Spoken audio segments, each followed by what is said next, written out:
ધોરણ 11 મેથ્સમાં chapter number 2 સંબંધ અને વિધેય.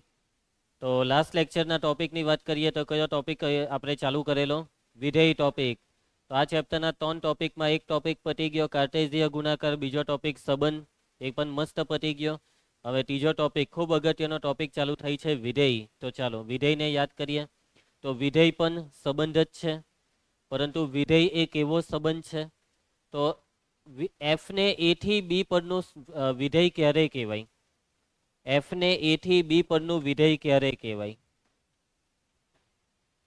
કે જ્યારે એના પ્રત્યેક ઘટકને બીમાં અનન્ય પ્રતિબિંબ મળે તો એફ ને એ થી બી પરનું વિધેય કહેવાય. એના પ્રત્યેક ઘટકને સહપ્રદેશ બીમાં અનન્ય પ્રતિબિંબ મળવું જોઈએ તો એફ ને શું કહેવાય? એ થી બી પરનું વિધેય કહેવાય. યાદ આવે છે? એના પછી જો ક્રમયુક્ત જોડ લખેલી હોય કોઈ સંબંધમાં, આ રીતે ક્રમયુક્ત જોડ કે ભાઈ 1 હાથે 5, 2 હાથે 6, 3 સાથે 7 અને 2 હાથે 8, કંઈક આવું આપેલું હોય તો શું તમે આને વિધેય કહી શકો? હા કે ના? તો જુઓ, ઘટક 2 નું પ્રતિબિંબ 6 અને ઘટક 2 નું પ્રતિબિંબ 8, પણ એક ઘટકને 2 પ્રતિબિંબ, તો આ વિધેય નથી. એટલે કે ક્રમયુક્ત જોડમાં ક્રમયુક્ત જોડ જે આપેલી હોય તેમાં પ્રથમ ઘટકનું પુનરાવર્તન ના થવું જોઈએ. પ્રથમ ઘટકનું પુનરાવર્તન ના થવું જોઈએ. ખ્યાલ આવે છે? જો પ્રથમ ઘટકનું પુનરાવર્તન થયું તો આને વિધેય ના કહેવાય. ઓકે ઓકે, તો વિધેયની વ્યાખ્યામાં તો તમને ખ્યાલ આવી ગયો છે. હવે એફ ફ્રોમ એ ટુ બી નો મતલબ એફ એ થી બી પરનું વિધેય છે. હવે એને શું કહેવાય છે ભાઈ? એને પ્રદેશ કહેવાય. બી ને શું કહેવાય? સહપ્રદેશ કહેવાય. તો વિસ્તાર કોને કહેવાય? એફ ના પ્રતિબિંબોનો ગણ. અને આ ગણને શું કહેવાશે? વિસ્તાર કહેવાય. પ્રતિબિંબ કોના હોય છે? પ્રદેશના ઘટકોના પ્રતિબિંબ. કેપિટલ એ પ્રદેશ છે, કેપિટલ એ માં જેટલા બી ઘટક હોય તેને વિધેય એફ માં મૂકો. દરેક ઘટકના તમને કંઈક પ્રતિબિંબ મળશે અને તે પ્રતિબિંબનો ગણ બનાવો, તેને શું કહેવાશે? વિસ્તાર. દ્વિતીય ઘટકથી બનતો ગણ એટલે વિસ્તાર. બરાબર છે? એના પછી વિસ્તાર એ હંમેશા સહપ્રદેશનો શું છે? ટુકડો છે, સબસેટ છે. કાં તો વિસ્તાર એ સહપ્રદેશ જેટલો હશે અથવા તો વિસ્તાર એ સહપ્રદેશનો કોઈ શું હશે? ટુકડો હશે. યાદ આવે છે આ બધી વસ્તુ? એના પછી જો કોઈ ઓર્ડર્ડ પેર એ કોમા બી એફ માં હોય તો આના માટે એક સંકેત છે. કયો સંકેત છે? શું લખી શકાય? એફ ઓફ એ બરાબર બી લખી શકાય. યાદ આવે છે આ વસ્તુ? એ ને શું કહેવાય અને બી ને શું કહેવાય? તો બી ને કહેવાય એનું પ્રતિબિંબ અને એ ને કહેવાય બી નું પૂર્વ પ્રતિબિંબ. ઇમેજ અને પ્રી ઇમેજ. તો આટલી વસ્તુ તમે ભણેલા. છેલ્લે એક વ્યાખ્યા બી ભણેલા, જે એટલી બધી કંઈ ખાસ કામની નથી. કે પ્રદેશ વાસ્તવિક હોય કે વાસ્તવિકનો કોઈ ઉપગણ હોય અને સહપ્રદેશ બી વાસ્તવિક કે વાસ્તવિકનો કોઈ ઉપગણ હોય તો તે વિધેયને વાસ્તવિક વિધેય કહેવાય. વાસ્તવિક કિંમતોનું વિધેય કહેવાય. બરાબર છે? ચાલો આગળ વધીએ. તો હવે આપણે નવા ટોપિક પર આવી જઈએ. તો નવો ટોપિક શું છે ખબર છે તમને? હવે નવો ટોપિક છે કેટલાક અગત્યના વિધેયો અને તેમના આલેખ. કેટલાક અગત્યના વિધેય, કેટલાક ફેમસ ફંક્શન કે જે અગત્યના છે. માર્કેટમાં વિધેય બહુ બધા છે, પરંતુ એ ઘણા બધા વિધેયમાં બી કામના જે કેટલાક છે બહુ જરૂરી છે, તેની આપણે ઓળખાણ કરીશું. જે રીતે પહેલા ચેપ્ટરમાં તમે ભણ્યા ઘણા બધા ગણ હોય છે, પરંતુ અગત્યના ગણ કયા હતા? તો એન, ડબલ્યુ, ઝેડ, ક્યુ, આર, આ બધા અગત્યના હતા. હે ને? આ બધા ફેમસ છે અને સેલિબ્રિટી કહેવાય. એવી રીતના અહીંયા આપણે સેલિબ્રિટી ફંક્શન જોવાના. કયા ફંક્શન? સેલિબ્રિટી ફંક્શન, કે જેને ઘણા બધા લોકો ઓળખતા હોય તેવા વિધેય, અગત્યના વિધેય. સમજી ગયા? તો સૌથી પહેલું વિધેય છે તદેવ વિધેય. કયું વિધેય? તદેવ વિધેય. તદેવ વિધેયને ઇંગ્લિશમાં કહેવાય આઈડેન્ટિટી ફંક્શન. આઈડેન્ટિટી ફંક્શન, તદેવ વિધેય. ચાલો તદેવ વિધેયને સમજીએ. હવે જો વિધેય આવે એટલે એનો પ્રદેશ, સહપ્રદેશ, વિસ્તાર અને સૂત્ર, આટલી વસ્તુ આવી જ જાય. માની લેવો કે આ તદેવ વિધેયનું નામ છે એફ. તો આ તદેવ વિધેય છે F from R to R અને એનું સૂત્ર છે એફ ઓફ એક્સ બરાબર એક્સ. આ છે તદેવ વિધેયનું સૂત્ર. આ વિધેયને તદેવ વિધેય કહેવાય. એફ ઓફ એક્સ બરાબર એક્સ એટલે તદેવ વિધેય. બરાબર છે? Identity function. શું કહે છે? આ તદેવ વિધેય છે. એફ ઓફ એક્સ બરાબર એક્સ એ તદેવ વિધેય છે. F from R to R F of X બરાબર એક્સ. હવે જો તદેવ વિધેયમાં જે પ્રદેશ હોય ને તે જ સહપ્રદેશ હોય. હવે પ્રદેશ અને સહપ્રદેશ બદલાઈ પણ શકે છે. આર ટુ આર ની જગ્યાએ એન ટુ એન બી આવી જાય, Z to Z, Q to Q, Prerana to પ્રેરણા નહીં આવે. એના પછી આ સમજાઈ ગયા ને, W to W, R plus to R plus. મતલબમાં મેં કહેવા શું માંગુ છું, જે પ્રદેશ તે જ સહપ્રદેશ, આ યાદ રાખજો. એના પછી હવે તદેવ વિધેય કામ કેવી રીતના કરે, તો તદેવ વિધેય એવું કહે છે કે જો તમે એક્સ મૂકશો તો જવાબમાં બી તમને એક્સ મળશે. હવે તમે જે પણ મૂકો છો તે હામાંથી મૂકવાનું, પ્રદેશમાંથી. શામાંથી મૂકવાનું? પ્રદેશમાંથી. પ્રદેશ શું છે કીર્તન? આર. આરમાં શું હોય છે? બધી જ વાસ્તવિક. ચાલ કેટલીક વાસ્તવિક સંખ્યા આપણે યાદ કરીએ. For example 0. તો તમે આમાં 0 મૂકશો તો એફ ઓફ 0 કેટલું થાય ખબર? 0 જ થાય. જે મૂક્યું તે જ જવાબ. એફ ઓફ 1 1 જ થાય. F of 2 2. F of -1 -1. F of 3/2 તો 3/2. તો આ છે ભાઈ તદેવ વિધેય. તદેવ વિધેય એટલે જે સવાલ એ જ જવાબ. જે સવાલ એ જ જવાબ. બરાબર છે. હવે આપણે આનો આલેખ સમજીશું. શું સમજીશું? આલેખ. આલેખ એટલે ભાઈ બે વસ્તુ આવશે, એક્સ અક્ષ આવશે અને વાય અક્ષ આવશે. તો આપણે એક્સ અક્ષ અને વાય અક્ષ દોરી દીધી. આ છે એક્સ અક્ષ અને આ કઈ અક્ષ છે ભાઈ? વાય અક્ષ. હવે યાદ રાખજો કીર્તન, એક્સ અક્ષ પર પ્રદેશ હોય છે, વાય અક્ષ પર સહપ્રદેશ અથવા તો વિસ્તાર હોય છે. ઓકે, તમે આ જે બધી કિંમત લીધી ને તે એક્સ અક્ષ પર મૂકવાની ને જે જવાબ આવ્યા તે વાય અક્ષ પર મૂકવાના. પછી આનું બિંદુ બનાવવાનું. આ એક્સ યામ છે ને આ વાય યામ છે. 0 એ 0, 1 એ 1, 2 એ 2. સમજ પડતી છે? આ છે ઉગમ બિંદુ 0. 0 એ 0 એટલે 0 ને થોડોક ડાર્ક કરું છું. પછી 1 લેવાથી જવાબ કેટલો? એફ ઓફ 1 બરાબર 1 ને? તો આ સવાલનો 1, પ્રદેશનો 1 ને આ છે વિસ્તારનો 1. 1 એ 1 એટલે આ બિંદુ. 2 લેવાથી કેટલું? 2. 2 લેવાથી 2 તો 2 એ 2 એટલે આ બિંદુ. સમજ પડતી છે? 3 એ 3 એટલે 3 એ 3 એટલે આ બિંદુ. એવી રીતના -1 લેશો તો જવાબમાં -1 જ આવે છે. -2 લેવાથી જવાબમાં -2 જ આવે છે. સમજ પડે છે વાતમાં? તો આવા જેટલા બી બિંદુઓ આવશે તે બધા બિંદુઓને ભેગા કરી નાખો. આવા બિંદુઓ હવે 0.5 લેહો તો 0.5 એટલે અહીંયા હો બિંદુ આવશે. સમજ જા. 0.1 લેહો તો 0.1 એટલે દરેક બિંદુનો વિચાર કરવાનો ને આ દરેક બિંદુ ભેગા થશે એટલે શું આલેખમાં શું બનશે ખબર? બસ આવી એક સીધી લીટી બની જશે, રેખા બનશે. શું બનશે? રેખા. તો આ છે તદેવ વિધેયનો આલેખ. શું છે ભાઈ? આ તદેવ વિધેયનો આલેખ છે. તદેવ વિધેય એફ ઓફ એક્સ બરાબર એક્સ નો આલેખ દોરાઈ ગયો છે. ઓકે, આ આલેખ વિશે તમારે કંઈ કહેવું હોય તો તમે શું કહી શકો? કે આલેખ ઉગમ બિંદુમાંથી પસાર થાય છે, પ્રથમ ચરણ અને ત્રીજા ચરણમાંથી પસાર થાય છે.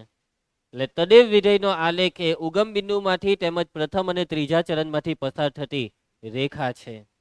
સમજ પડી જશે? ઓકે, ચાલો. હવે સવાલ ઉભો થાય છે પ્રદેશનો.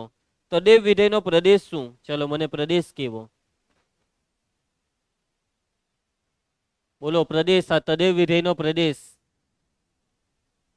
ભાઈ અઘરું નહીં કામ કરો. અહીંયા નજરની સામે પ્રદેશ છે. હરિયો.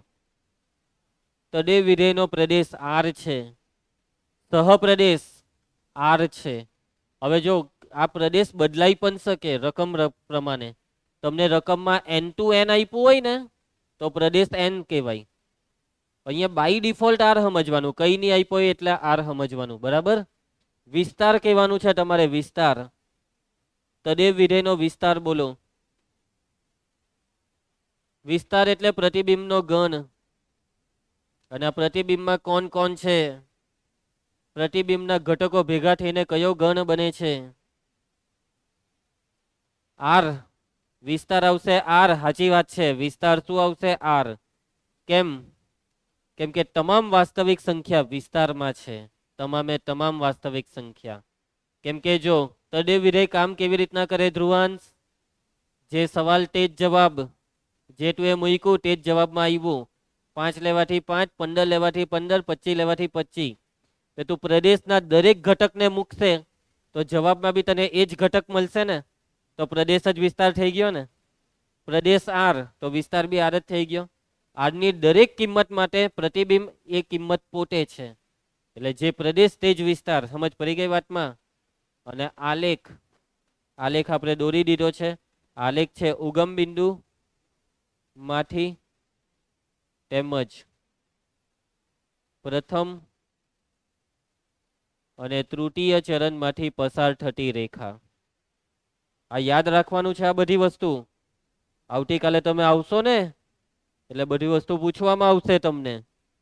આ બધા સવાલ પૂછવામાં આવશે. ભાઈ ત્યારે માથું નહીં ખજવાતા, એકબીજાને જોઈને હસતા નહીં, બોલવાનું, ફટાફટ બોલવાનું છે આ બધું. ચાલો, તદેવ વિધેયને ઇંગ્લિશમાં આઈડેન્ટિટી ફંક્શન કહેવાય. એટલા માટે આ તદેવ વિધેયનું બીજું નામ શું છે ખબર? તદેવ વિધેયનું બીજું નામ છે આઈ, કેપિટલ AB. તમે અહીંયા એફ ની જગ્યાએ આઈ કરી નાખો તો બી ચાલે. એટલે I from R to R, I of X બરાબર એક્સ. સમજ પડી? એફ ઓફ એક્સ કેવું કે આઈ ઓફ એક્સ. મેઇન નામ છે આઈ. શું છે? આઈ. હવે આ તદેવ વિધેય આર થી આર પર છે ને, તો આર થી આર પરનું તદેવ વિધેય, આર થી આર પરનું તદેવ વિધેયને આઈ વડે દર્શાવાય. પણ આર થી આર પર એટલે નીચે આર લખવાનો, આઈ આર. અયર નહીં, આઈ આર. એન થી એન પર હતે તો એન થી એન પરનું તદેવ વિધેય, તો આઈ ની નીચે શું લખવાનું? એન લખવાનું. સમજ પડી જાય? હવે જો આઈ ઝેડ લખેલું હોય તો એનો મતલબ શું સમજવાનો? આઈ ઝેડ નો મતલબ કોનાથી કોના પર? ઝેડ થી ઝેડ પર. તદેવ વિધેયમાં પ્રદેશ ને સપ્રદેશ સમાન આવશે, ભૂલતા નહીં. ચાલો, કોઈને કઈ ડાઉટ આ તદેવ વિધેયમાં? આગળ વધીએ. અગત્યનું વિધેય હતું આ તદેવ વિધેય. એના પછી નંબર 2. તદેવ વિધેય પછી નંબર 2 પર આવે છે અચર વિધેય. કયું વિધેય માના? અચર વિધેય. ના, આ વિકલન નથી, આ સંકલન પણ નથી. પરંતુ વિકલન અને સંકલનમાં આ જ બધા લોકો હોય છે. બરાબર. ચાલો, અચર વિધેય. જો દરેક વિધેયના નામ પહેલા એફ જ આપી દેવાનું છે. એફ ફ્રોમ, સૌથી પહેલો સવાલ ઉભો થાય પ્રદેશ સહપ્રદેશ, તો આમાં બી જ F from R to R, F of X બરાબર સી. એફ ઓફ એક્સ બરાબર સી. અને આ સી શું છે? સી છે કોઈ સંખ્યા. C for constant. અચર વિધેયને ઇંગ્લિશમાં કહેવાય કોન્સ્ટન્ટ ફંક્શન. કોન્સ્ટન્ટ નો સી, ધ્રુવાંશ. સી એટલે કોન્સ્ટન્ટ, અચર. જ્યાં સી એ કોઈ અચર છે. અચરનો મતલબ ખબર છે ને તમને? જે બદલાશે નહીં, જે ફિક્સ છે. C belongs to R. C એ કોઈ અચર વાસ્તવિક સંખ્યા છે. ક્લિયર છે? ચાલો, હવે તમને આનું થોડુંક માહિતી આપું. એફ ઓફ એક્સ બરાબર સી એટલે કે અચર વિધેયના દાખલામાં અહીંયા સી ની લખેલો હશે, ત્યાં સી ની જગ્યાએ કોઈ સંખ્યા લખેલી હશે, કોઈ બી વાસ્તવિક સંખ્યા લખેલી હશે. એટલે કે એફ ઓફ એક્સ બરાબર આપેલું હોઈ શકે 2. હવે આ કામ કેવી રીતના કરે? પ્રદેશની કિંમતો આમાં મૂકો. પ્રદેશ કોણ છે? જાનકી. પ્રદેશ આર. આર માંથી કોઈ બી કિંમત તું બોલ. For example 0. તો એફ ઓફ 0 બરાબર કેટલા? જ્યાં બી એક્સ દેખાય ત્યાં 0 મૂકો. કાં એક્સ દેખાય કરશે? ના. એનો મતલબ કે જવાબમાં બગડો બેઠો. માની લો કે 2x હતે તો 2 કૌંસમાં 0. એક્સ ને 0 થી રિપ્લેસ કરવાનો. સમજ પડી? એફ ઓફ 1, 1 મૂકીએ તો હો 2 જ. એફ ઓફ 5 તો હો 2 જ. એફ ઓફ -3 તો હો 2 જ. એફ ઓફ 1/2 તો બી 2 જ. એફ ઓફ પાઈ તો બી 2 જ. એફ ઓફ વર્ગમૂળ 5 તો હો 2 જ. કઈ હો મૂકો 2. જવાબ બદલાશે જ નહીં. જવાબ જ અચર થઈ ગયો. પ્રતિબિંબ અચર. પ્રતિબિંબમાં બગડો દર વખતે. સમજ પડી? હવે એમ નહીં કહેતા કે સર આમાં તો અનન્ય પ્રતિબિંબ નથી, એવું તો નથી વિચાર આવતો ને? કે દરેક વખતે પ્રતિબિંબમાં 2 આવે, પરંતુ આ જીરોનું પ્રતિબિંબ 2 આવ્યું. હવે આ જ જીરોનું કોઈ બીજું પ્રતિબિંબ આવ્યું, એટલે જીરો ને અનન્ય પ્રતિબિંબ છે અને એ 2 છે. એટલે અચર વિધેયમાં બિચારો થાય હું ખબર, કે દરેક ઘટક બિચારા બગડા પર તીર છોડે, બધાને એ જ કૂચે. બરાબર, પ્રદેશનો દરેક ઘટક આ બગડાને હલ્લા બોલ કરી નાખે, તીરથી ઘાયલ કરી નાખે. શરીરનો એક ખૂણો નહીં છોડે તીર મારવા માટે. જે બી આવે એ બગડાને જોઈ માર દે તીર. એક તો એક જ તીર હોય ને બિચારા બગડા પર જ મારી દે. સમજી ગયા? બગડાની જગ્યાએ તગડો લખ્યો હોય તો બધામાં 3, કોઈ બી સંખ્યા આવી શકે.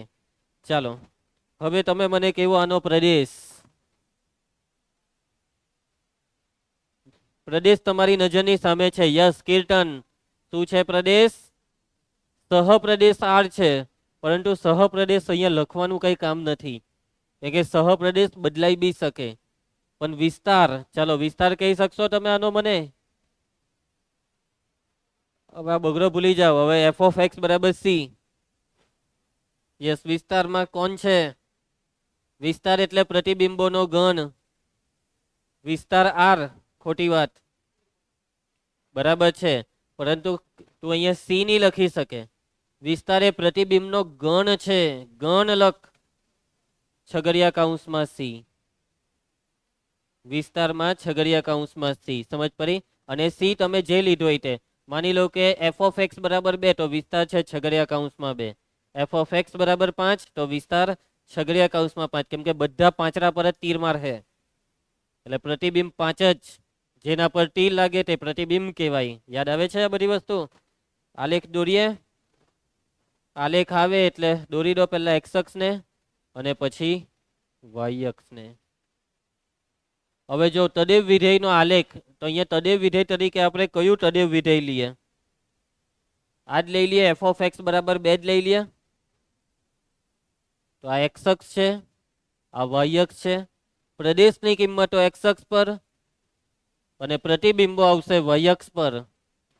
એક્સ અક્ષ પર વાસ્તવિક સંખ્યાઓ છે 0, 1, 2, 3, 4, -1, -2, -3, -4. ખ્યાલ આવે છે આ બધું?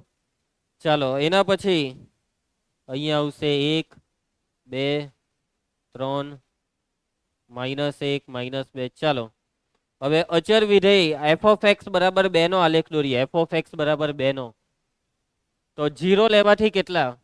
એફ ઓફ 0 2, એટલે 0 લેવાથી 2 આવ્યું એટલે આ બિંદુ.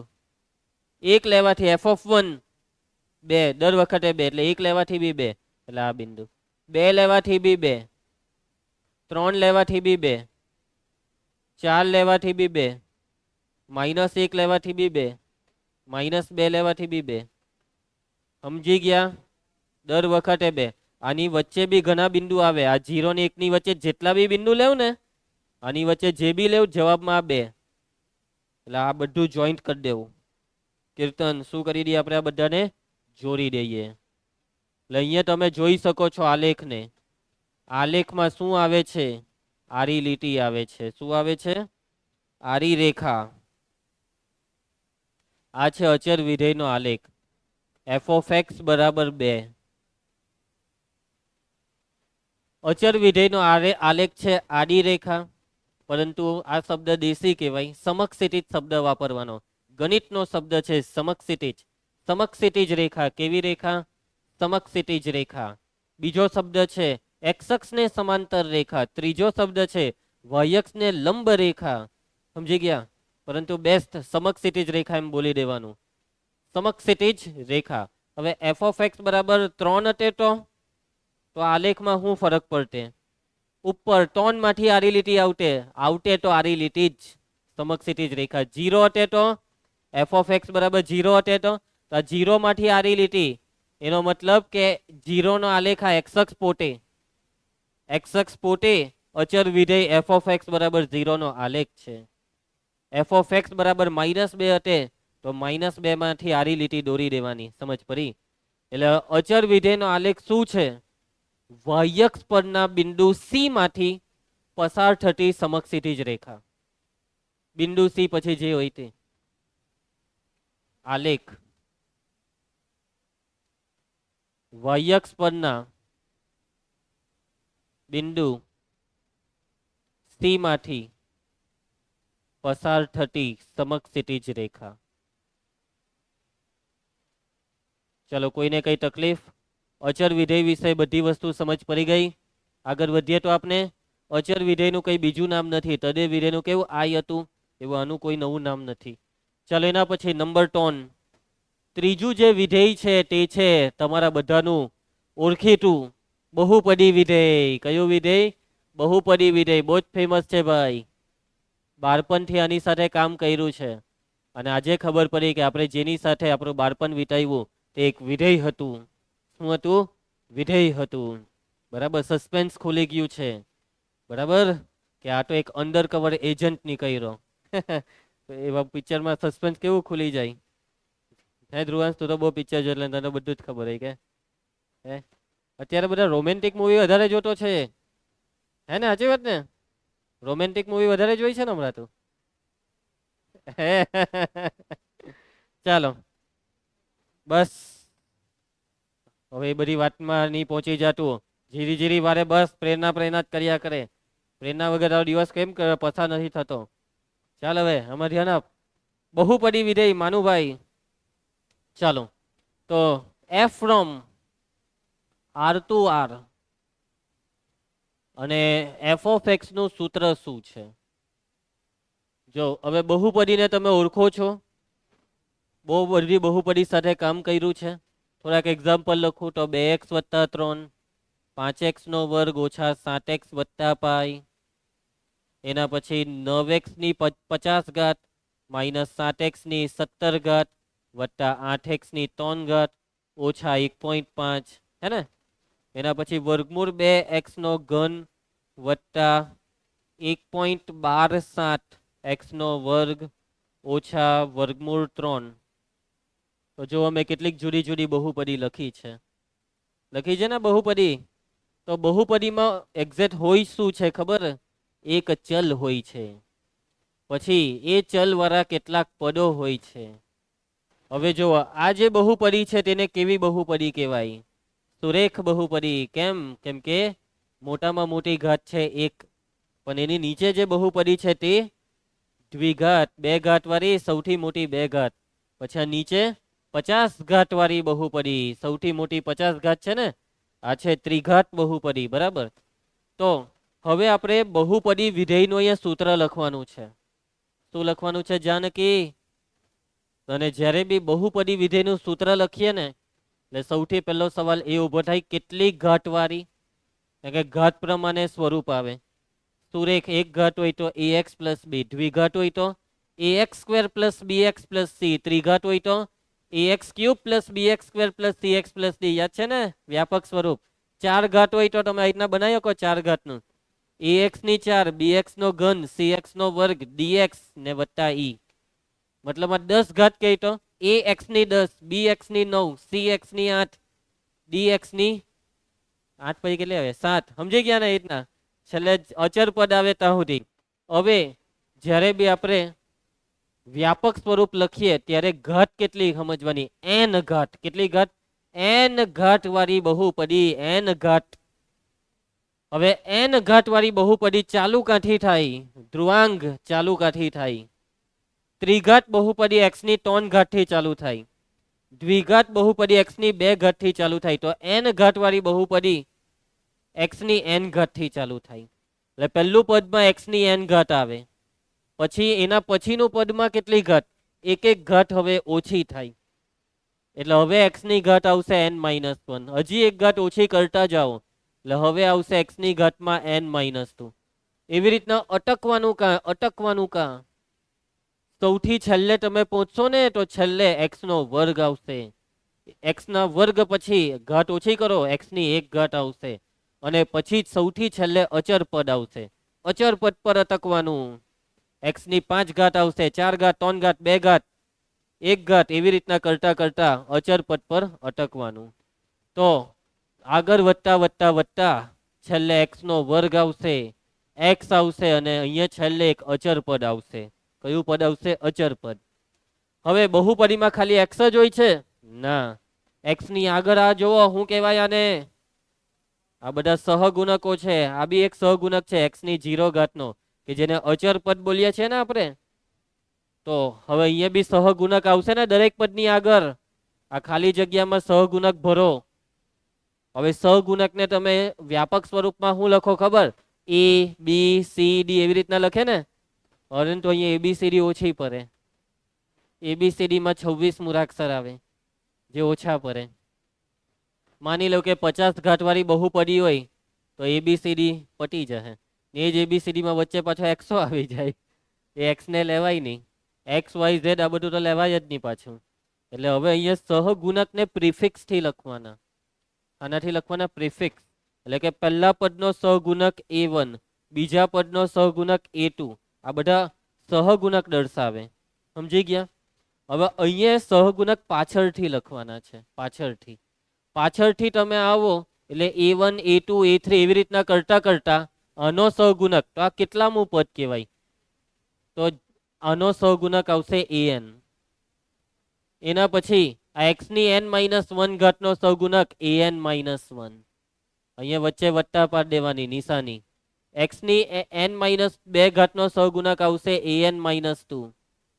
એવી રીતના આગળ વધતા વધતા x² નો સહગુણક આવશે A2, x નો સહગુણક આવશે A1, અને પછી આવશે અચર પદ એટલે x ની 0 ઘાત નો સહગુણક આવશે A0. તો આ છે n ઘાતવાળી બહુપદીનું વ્યાપક સ્વરૂપ. કેટલી ઘાતવાળી? n ઘાતવાળી. અહીં f ઓફ x એ શું દર્શાવે છે? n ઘાતવાળી બહુપદી દર્શાવે છે. કેટલી ઘાતવાળી? n ઘાતવાળી. આ સૂત્ર યાદ રાખવાનું છે. an x raised to n plus an minus 1 x raised to n minus 1 plus an minus 2 x raised to n minus 2 plus up to a2 x square plus a1x plus a0. સમજી ગયા? આવી રીતના ઘરે ગઈને 500 વાર બોલજો ને 10-15 વાર લખજો. હવે વાતને સમજજો. જ્યારે આપણે કોઈ બી બહુપદી લખીએ ને, સુરેખ બહુપદીનું વ્યાપક સ્વરૂપ ax plus b, દ્વિઘાતનું ax square plus bx plus c. યાદ આવતા છે બધા? ત્રિઘાત ax cube plus bx square plus cx plus d. જ્યારે આપણે વ્યાપક સ્વરૂપ લખીએ તો યાદ કરો, કંઈક યાદ કરો એક વસ્તુ. કઈ યાદ આવી? કઈ? ત્યાં સુરેખનું વ્યાપક સ્વરૂપ ax plus b લખીએ ત્યારે આપણે બાજુમાં કઈ લખતા? જ્યાં a નોટ ઇક્વલ ટુ 0. કેમ? કેમ કે અહીંયા 0 મૂકવામાં આવે તો x વાળું પદ જતું રહી. એટલે સુરેખ બહુપદીમાં જે x ની 1 ઘાત વાળું પદ છે તેનો સહગુણક 0 ના લઈ શકાય. તો જો આ n ઘાત વાળી બહુપદી છે તો એનો મતલબ કે x ની n ઘાતનો સહગુણક, x ની n ઘાતનો સહગુણક 0 ના લઈ શકાય. an not equal to 0. તમે આ an ને 0 લઈ શકતા નથી. જો આ 0 લઈ લીધો તો આ બહુપદી n ઘાતવાળી નહીં કહેવાય. સમજ્યા? એના પછી બીજી એક વસ્તુ. હવે હું એક બહુપદી લખું છું અહીંયા, સોરી મેં એક વસ્તુ લખું છું, અને એ વસ્તુ છે 3 વર્ગમૂળ x પ્લસ x ની ઘાતમાં વર્ગમૂળ 2. શું આ બહુપદી છે? હા કે ના? હું તકલીફ હું છે તમને? તમે કેમ આને બહુપદી નથી કહેતા? x ની વર્ગમૂળ 2 ઘાત, પછી અહીંયા x ની વર્ગમૂળ x એટલે x ની કેટલી ઘાત? 1/2 ઘાત. ની ચાલે આવી ઘાત? સાચી વાત છે કીર્તન. વર્ગમૂળ x એટલે x ની 1/2 ઘાત, સ્થિર બેસ કીર્તન. અને x ની 1/2 ઘાત ની ચાલે. તો એનો મતલબ કે હવે મને એ કહેવું કે ઘાત કેવી હોવી જોઈએ? બોલ બગાસા ખાવ ધ્રુવાંશ. ઘાત ધન પૂર્ણાંક. પૂર્ણાંક નો મતલબ કે ઘાતમાં ઋણ સંખ્યા બી લઈ શકાય, એવું તો કહેવા માંગે છે. પૂર્ણ સંખ્યા, અપૂર્ણ કે પૂર્ણ? હા, પૂર્ણ સંખ્યા. પૂર્ણ સંખ્યામાં શરૂઆત થાય 0 થી. 0 1 2 3 4 5. સાચી વાત છે. ઘાત આવી જ આવે. જો આમાં x ની 0 ઘાત છે, x ની 1 ઘાત 2 ઘાત 3 ઘાત 4 ઘાત. એટલે ઘાત હંમેશા પૂર્ણ સંખ્યા છે. પરંતુ પૂર્ણ સંખ્યા શબ્દ બહુ વપરાય નહીં. શબ્દ કયો વપરાય કહી શકો? અનઋણ પૂર્ણાંક. યસ, કયો પૂર્ણાંક? અનઋણ પૂર્ણાંક. સમજ પડે છે વાતમાં? તો તથા આ A1 A2 A3 up to AN, અથવા ઊંધું લખવા દઉં, AN થી ચાલુ કરીએ. AN -1 AN -2 up to A2 A1 A0, એ બધા શું છે? અનઋણ પૂર્ણાંક છે. હવે આ બહુપદીનું સૂત્ર પૈતું. હવે કે ભાઈ આ સૂત્ર છે, આ સૂત્રમાં n ઘાત વાળી બહુપદી છે, જેમાં આવું નહીં થવું જોઈએ. આ બધા અનઋણ પૂર્ણાંક છે. સોરી, ભૂલ થઈ ગઈ. આ બધા વાસ્તવિક સંખ્યા છે. શું છે? વાસ્તવિક સંખ્યા છે. આ બધી જ વાસ્તવિક સંખ્યા છે. બસ પહેલું પદ 0 ની લખવાનું હતું. n એ અનઋણ પૂર્ણાંક છે. n તથા n એ શું છે? અનઋણ પૂર્ણાંક છે. કેવો પૂર્ણાંક છે? અનઋણ પૂર્ણાંક. સમજ પડી જશે. જો n અનઋણ પૂર્ણાંક તો n -1 બી ઓટોમેટિક અનઋણ પૂર્ણાંક થઈ જશે. n -2 ને બધા જ. ક્લિયર? ચાલો, હવે સવાલ ઉભો થાય બહુપદીના પ્રદેશનો. શું આવશે? બહુપદી વિધેયનો પ્રદેશ. તમે બહુપદી સાથે બાળપણથી કામ કર્યું છે. બહુપદીમાં x ની જગ્યાએ તમારે જે મૂકવું હોય તે મુકાય. બહુપદીનો પ્રદેશ આવે R. આ પ્રદેશ તમે બદલવો હોય તો બદલી શકો, પરંતુ બાય ડિફોલ્ટ શું છે? બહુપદીનો પ્રદેશ R છે. સમજ પડી? સહપ્રદેશ છે R. હવે વિસ્તાર શું? વિસ્તાર. તમે જ્યારે બી બહુપદીમાં કઈ બી x ની કિંમત મૂકો તો દર વખતે તમને અનન્ય જવાબ મળે. બહુપદી માની લો કે એક બહુપદી છે 5x + 1, તો આમાં x બરાબર 1 લઈએ તો કેટલો જવાબ આવે? 1 લેવાથી 6. તો 1 લેવાથી 6 સિવાય કઈ બીજું આવી શકે? એટલા માટે જ બહુપદી વિધેય છે. કેમ? કેમ કે બહુપદી વિધેયની વ્યાખ્યાનું પાલન કરે, અનન્ય જવાબ આપે. કીર્તન કેવા જવાબ આપે? દર વખતે અનન્ય જવાબ આપે. x ની દરેક કિંમત માટે અનન્ય પ્રતિબિંબ આપે. વિસ્તાર વિશે કઈ ખ્યાલ આવ્યો? શું કેવું છે તમારું વિસ્તાર વિશે? આખો પ્રદેશ R ની તમામ વાસ્તવિક સંખ્યાના પ્રતિબિંબ શું આવશે? R. માનનું કેવું છે? વિસ્તાર R. બાકી બધા કઈ કેવું છે? જાનકી, તારું થિંકિંગ શું કે વિસ્તાર શું હોવું જોઈએ? થિંકિંગ હોવી જોઈએ. ચાલ રુદ્રાંશ, વિસ્તાર. કીર્તન, વિસ્તાર. હું તારું મગજ શું કહે છે? વિસ્તાર. બહુપદીમાં જુદી જુદી x ની વાસ્તવિક કિંમતો મૂકવાથી જે બી જવાબ આવશે તે બધા જવાબો ભેગા થઈને કયો ગણ બનાવશે? શું R જ બનશે? તો વાતને સમજજો. હવે અહીંયા બહુપદીનો વિસ્તાર R કેવું યોગ્ય નથી. કેમ તે સમજજો. કેમ કે બહુપદીનો વિસ્તાર બહુપદીએ બદલાય. જુદી જુદી બહુપદી માટે વિસ્તાર જુદા જુદા આવે. તમને એક્ઝામ્પલ આપું. હમણાં બહુપદી લખેલી ને 5x + 1, આનો વિસ્તાર R છે. શું છે આનો વિસ્તાર? R. તમારે જવાબમાં શું જોઈતું છે? બોલો. ધ્રુવાંશ, તારે જવાબમાં 10 જોઈએ છે ને? હું તને 10 લાવી આપું. 9/5 લઈ લે x ની જગ્યાએ. 5 5 ઉડી જાય. 9 ને 1 10.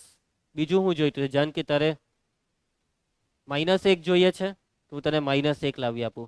-2/5 લઈ લે આમાં. જેવું -2/5 લે તો 5 5 ઉડી જાય. -2 + 1 -1. એટલે આનો વિસ્તાર R થશે. કેમ કે R માંથી તમે જે બોલો ને તેને હું તમને લાવી આપા. વિસ્તારનો મતલબ કે તમે જે કીધું તેના માટે હું તમને કહેવા કે x આ લઈ લઉં, પેલું લઈ લો, એટલે તમે જે કીધું તે આવી જશે. પણ હવે જોજો, હવે બીજી એક બહુપદી લખું છું. x² + 1. આનો વિસ્તાર ખબર? શું આનો વિસ્તાર R કહી શકાય? જો તમે આનો વિસ્તાર R કહો ને તો મને આમાં જવાબમાં 0 લાવી આપો. ચાલો,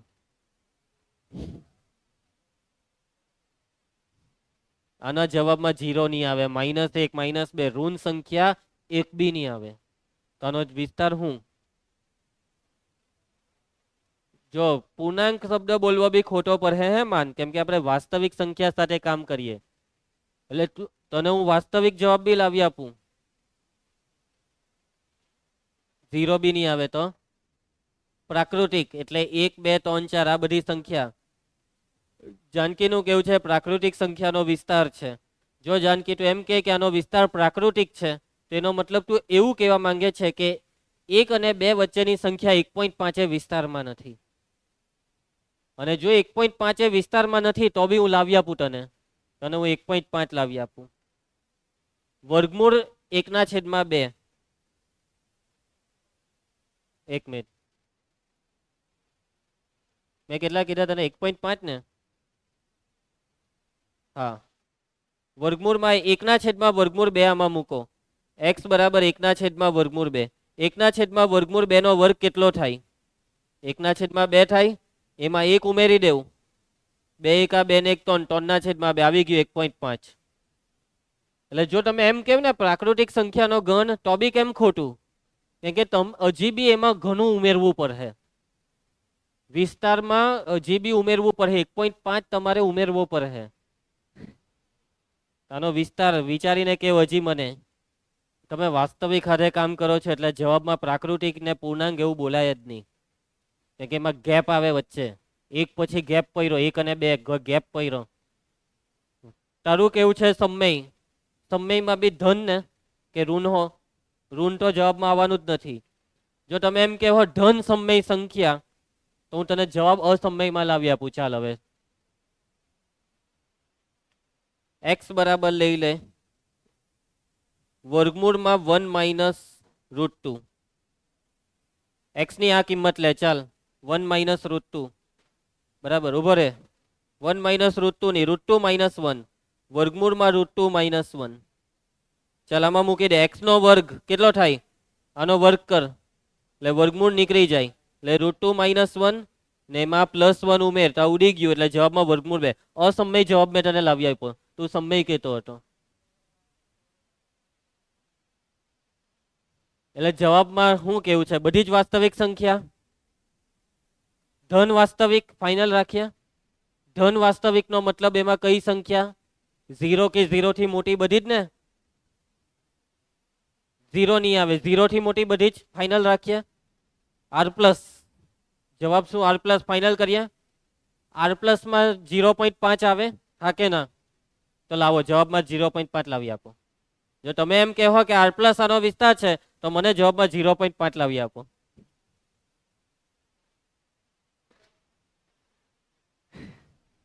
જો તમારા મનમાં એક સવાલ થવો જોઈએ કે સર તમે આ બધું કેવી રીતના વિચારતો છો કે આવું લેવાનું પેલું લેવાનું? મેં જવાબ પરથી સવાલ બનાવું. જો હવે જવાબમાં 0.5 લાવવું હોય ને તો આના બરાબર 0.5 લઈ લઉં. x² + 1 બરાબર 0.5. આ એકને પેલી સાઈડ તો x² બરાબર 0.5 - 1. એ કેતન 0.5 - 1. એ કેતન 0.5 - 1.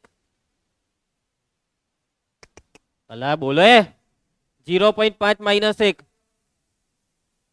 હવે જોજો x નો વર્ગ -0.5 x નો વર્ગ જે શક્ય નથી. એનો મતલબ શું થયો ખબર? જવાબમાં તમે કહો કરી લો 0.5 નહીં આવે.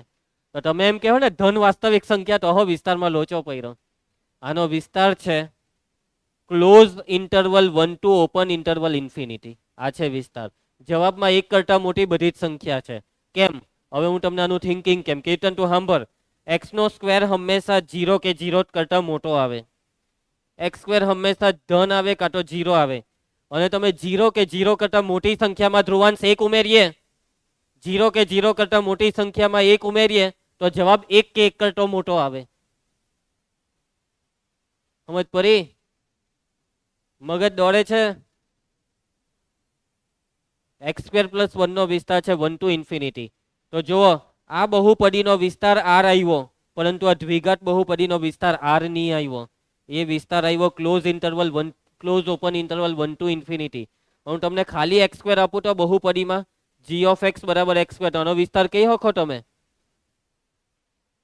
x નો સ્ક્વેર હંમેશા 0 કે 0 થી મોટો આવે તો આનો વિસ્તાર છે r + યોગ 0.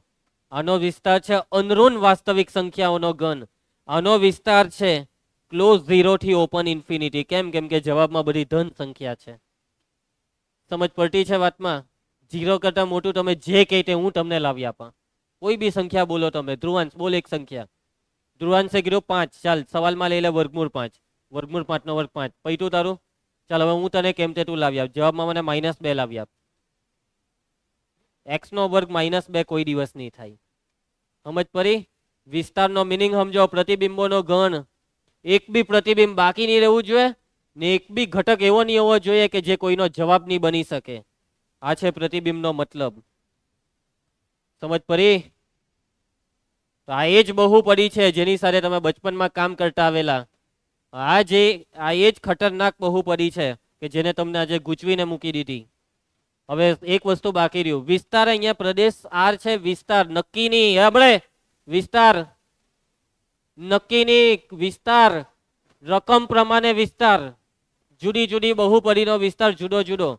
તમને એમ કે મને બહુપદીનો વિસ્તાર કે, તો તમારે કે બહુપદી લાવો, તો તને વિસ્તાર કેમ? એમ કે ના ના વ્યાપક વિસ્તાર કે, તેમ તો કહી દેવાનું નક્કી નહીં, એ તો કઈ બી આવે. સમજી ગયા? હજી આમાં કેટલીક વસ્તુ આવશે તેમાં તમને જેઈમાં ભણાવે. હજી બી આમાં આલેખ, આલેખ ભાઈ બહુપદીનો આલેખ બી નક્કી નહીં આવે. રકમ પ્રમાણે આલેખ, સુરેખ બહુપદીનો આલેખ, સીધી રેખા, દ્વિઘાત બહુપદીનો આલેખ, પરવલય, ઉપર બી ખુલે નીચે બી ખુલે, ત્રિઘાતનો આલેખ. ત્રિઘાતનો આ રીતનો આવે. ગયા વર્ષે આપણે આલેખ દોરેલા હતા, યાદ આવે છે તમને આલેખ? એટલે કે 4 ઘાત વાળીનો આલેખ કઈક અલગ આવે, 5 ઘાત વાળીનો અલગ. સમજ્યા? એટલે કે આલેખ બી નક્કી નથી. કોઈ એમ પૂછે આલેખ આપ, તો રકમ આપ, તો તને આલેખ આપું. ક્લિયર? ચાલો, તો આજે આપણે આટલું રાખીશું. કોઈને કઈ તકલીફ આજના લેક્ચરમાં?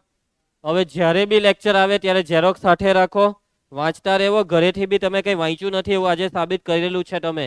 એ વસ્તુ હવે નેક્સ્ટ ટાઈમથી સાબિત નહીં થવી જોઈએ, નહીં તો એક ઝાપટ મારી દેવામાં આવશે. ભલે તમે હવે મોટા થઈ ગયા હોય, પરંતુ મારા માટે બાળક જ છે અને બાળકને હંમેશા સપાટવો જ પડે. જો બાળક મસ્તી કરે, કામ નહીં કરે તો. સમજી ગયા? ઝેરોક્સ લઈ જજો ને લખી કાઢજો.